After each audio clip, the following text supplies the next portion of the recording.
Voltando ao nosso encontro 14º, falando sobre a vinda do reino, na perspectiva hoje da nova aliança, né, que nós iniciamos no vídeo anterior, falando sobre a vinda do reino, e entramos mais nessa terceira parte, que é o Evangelho do Reino. Hoje, no tema básico, falando sobre a nova aliança.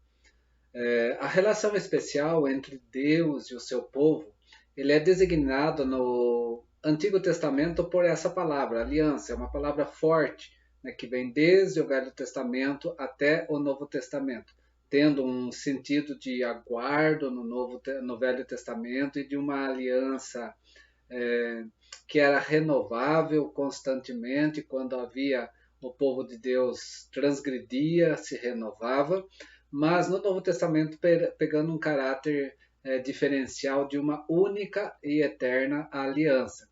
Essa palavra ela é usada por Jesus somente uma vez e empregada raras vezes nos evangelhos. Mas o conceito da aliança ela tem um significado central, principalmente nos evangelhos sinóticos, né, que é Mateus, Marcos e Lucas.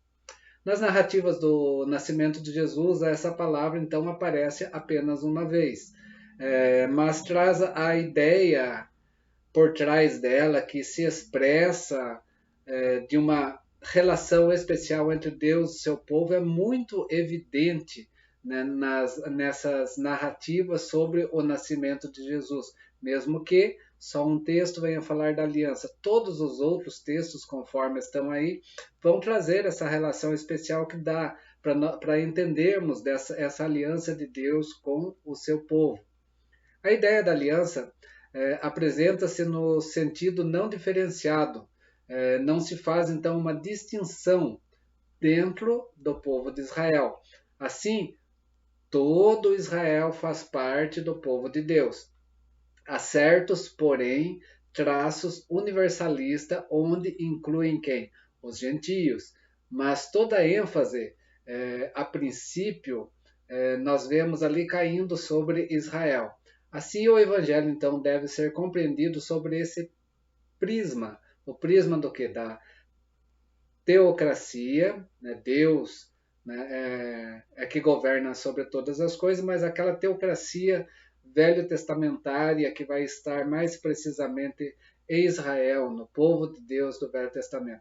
E também na aliança que Deus estabeleceu nesse sentido, então, com esse povo, né, o povo a qual ele chamou pelo seu próprio nome. Isso não quer dizer que o evangelho é particularista. Temos que ver a ideia do Israel ideal e do Israel espiritual, que são presentes naquela divisão do Velho Testamento, que nós temos tríplice, né, que é lei, profetas e salmos. Nós vamos ver nos salmos e nos profetas essa ideia, né, de Israel, que nós vamos ter o Israel ideal e o Israel espiritual, que nós vamos entender ele mais precisamente em Cristo Jesus nos evangelhos. A salvação do Senhor, então, vinda dessa ideia de aliança, que se inicia lá no Velho Testamento, é aplicada na totalidade, então, do povo de Israel. A ideia da aliança é vista também quando Jesus fala dessa relação especial que há em Deus com o seu povo. Israel, na pregação de Jesus, às vezes se refere, né, a todo o povo de Israel, mas às vezes se refere a um novo Israel, né, um Israel diferenciado daquele Israel, né, do Velho Testamento nação. Desde o início do seu ministério, Jesus se dirige a esse povo de forma particular. Ele veio primeiro para os seus, mas os seus o rejeitaram, né? Está lá nos evangelhos falando sobre isso, nessa relação especial com aquilo que é revelado e dado nessa vinda de Jesus. Assim, a pregação de Jesus se torna, né, aparentemente também particularista. Por quê? Porque Jesus vem primeiro aos seus, mas os seus não o recebem. Ele mesmo faz essa declaração. Jesus explica o quê? A finalidade da sua vinda como sendo a busca dos perdidos. Nós vimos isso no vídeo anterior. Os perdidos são aqueles que pertencem ao rebanho, né? Mesmo que estejam ausentes, né? Estas são ovelhas sem o seu pastor, né? Conforme nós vimos no vídeo anterior. Ovelhas sem pastores, sem liderança, né? Que era mais precisamente falando naquele momento. Mas falar em perdidos não é falar de uma maneira individualista. Por isso, temos que entender aqui. Estes estão perdidos por quê? Porque são alienados do rebanho. Sendo alienados do rebanho, a qual a salvação foi prometida, eles vão se perder. A preocupação de Jesus, então, aqui no seu ministério é que o perdido pertença ao povo de Deus, né? que esteja diante desse contexto do povo de Deus. Portanto, ele veio buscar, então, as ovelhas perdidas da casa de Israel, com quem Deus havia feito uma aliança, que nós vemos isso lá na história velho-testamentária. Assim, vemos que a ideia de aliança determina toda a estrutura do evangelho proclamado por Jesus. A pregação do reino não é somente no evangelho, não implica somente no evangelho, mas no juízo dentro do próprio Israel. Quando falamos evangelho, vamos lembrar das boas novas de salvação, mas nós temos aqui a questão do juízo de Deus também dentro do povo de Israel. Por isso que a salvação para João, o batizador, e para Jesus, inicialmente consiste em que o israelita deve se converter. Lembra que nós falamos no vídeo anterior sobre o batismo de João, aquele batismo de João que era de preparação para o povo de Israel a princípio. Quando os gregos chegam, eles não sabem o que devem ser feito, porque era para o povo de Israel. É nessa mesma proporção que nós vemos aqui, então, essa questão da salvação e no contexto da aliança.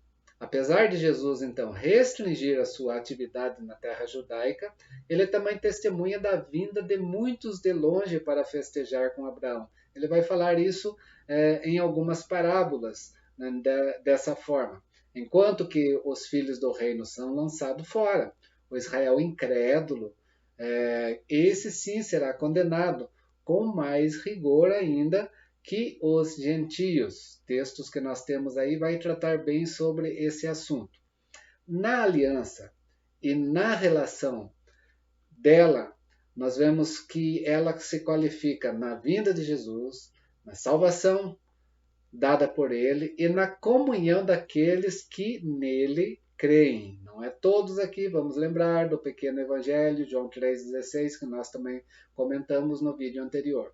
Os filhos do reino são Israel segundo a carne? Sim, mas agora devem ser compreendidos também no sentido da boa semente, quando nós falamos lá na parábola do grão de mostarda, na parábola do semeador, né, que nós falamos nos vídeos também anteriores.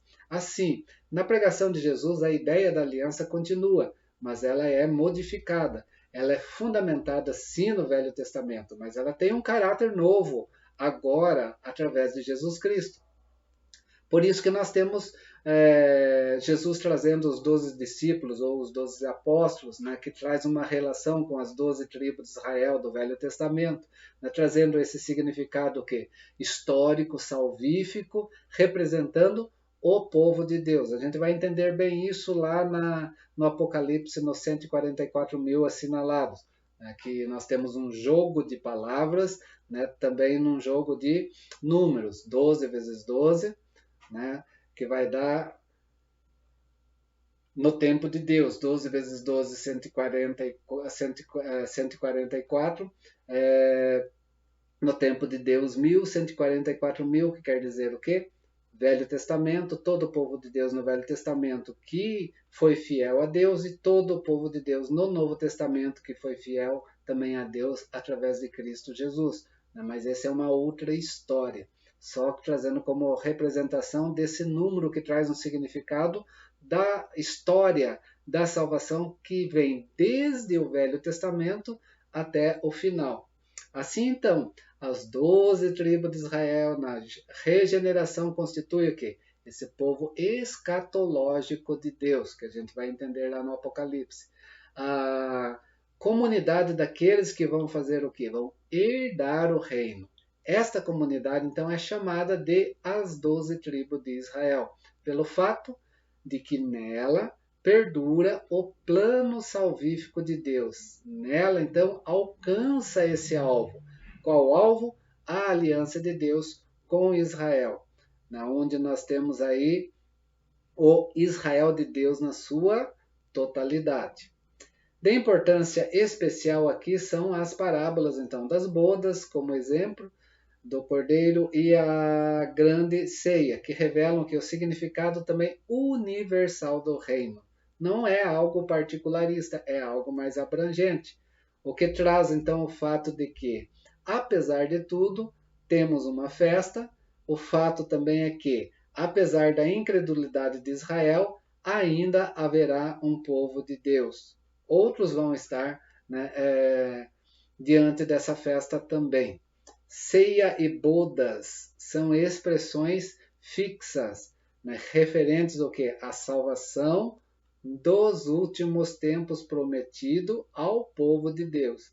É visando essa aliança que o servo na parábola ele deve obrigar as pessoas a entrar. A casa precisa estar cheia. É isso que nós vemos na parábola, o que refere-se ao povo de Deus, o povo que Deus estabeleceu a sua aliança, a esse povo. Mas a prova mais clara da importância da aliança para o Evangelho está nas palavras referentes à ceia do Senhor, que Jesus traz essa conotação mais forte ainda. As palavras que ele usa ali são palavras que colocam toda a atividade messiânica sobre o ponto de vista da aliança de Deus com seu povo. As palavras de Jesus, então, na ceia do Senhor, naquela ceia, refletem a profecia contida no livro de Jeremias, capítulo 31, quando o profeta fala de uma nova aliança. Essa aliança que inicialmente eu falei, aliança eterna, duradoura, que não precisa mais ser renovada, como era no Velho Testamento as suas renovações. Assim, então, o que? A ideia da aliança permanece na relação entre Deus e o seu povo, mas agora na paixão, no sofrimento e na morte vicária de Jesus Cristo. É essa aliança, então, que serve de base para a proclamação a respeito do nascimento de Jesus. A gente vai entender isso lá na paixão de Cristo, na sua morte, e também na sua ressurreição diante desse novo povo a qual ele constitui. Por essa aliança, pode então ser usada expressões compreensíveis quanto à salvação do reino. Entre elas, essa palavra, evangelho, as boas novas. Todo o evangelho do reino, então, pode ser expresso nessa categoria da aliança. Traz então o quê? Uma nova determinação dos conceitos de Israel e do povo de Deus, porque é uma nova aliança, sendo limitados e ao mesmo tempo ampliados. Por quê? Porque vai estar diante de todo o povo de Deus que é chamado por Deus em Cristo Jesus. O povo de Deus são o quê? São aqueles pelos quais Cristo então derrama o sangue da aliança, que vai ser chamada Nova Aliança. Jesus é o Cordeiro de Deus que tira o pecado do mundo e ele vai fazer isso lá na cruz de uma única vez. Não vai ter mais uma nova, mais uma restauração de aliança, renovação de aliança. Não, a aliança é única. Às vezes a gente vê muitas vezes essa ideia de renovação da aliança, de restauração da aliança na vida cristã. Isso não se concebe a partir do momento que Jesus já fez essa nova aliança e ela é eterna na nossa vida. O povo de Deus, então, são aqueles pelos quais Cristo derrama o sangue dessa aliança. Aliança que garante o quê? Perdão e comunhão com Deus da parte de muitos, não é para todos, é para todo aquele que nele crê. Dos que recebem, então, o Evangelho, né, recebem essas boas novas, o Evangelho que é Cristo, em fé e em arrependimento. Esse novo conceito, então, mantém o quê? O caráter particular da graça e da comunhão com Deus. Graça que não se limita mais agora ao Israel segundo a carne, mas a todo aquele que recebe o perdão dos pecados através daquele sacrifício de Jesus lá na cruz do Calvário e participa o quê? Da renovação do coração, desse novo coração que tem, dessa nova vida através da ação do Espírito Santo agindo, né, em sua vida. É isso que nós precisamos entender, então, nessa questão da aliança, né? A aliança no reino de Deus, ela é nova, ela é única e ela traz um só povo sobre a face da terra. Esse povo a quem Deus, né, traz o reino para que ele possa estar presente. Próxima aula, nós ainda falando desse evangelho do reino, dessas boas novas, dessa proclamação desse evangelho, nós vamos ainda trabalhar o tema básico do agrado do Senhor. A gente vai entender o que quer dizer isso, né? Pegando o gancho disso que nós estamos falando na aliança. A gente vai continuar falando da aliança agora de um aspecto um pouco mais abrangente também, ok? Até lá, se Deus assim nos permitir, e continuamos nesse estudo sobre o reino de Deus para entender a nossa participação nesse reino, a nossa presença nesse reino e também aquilo que aguarda na concretização desse reino também em nossas vidas. Deus te abençoe, forte abraço, até a próxima.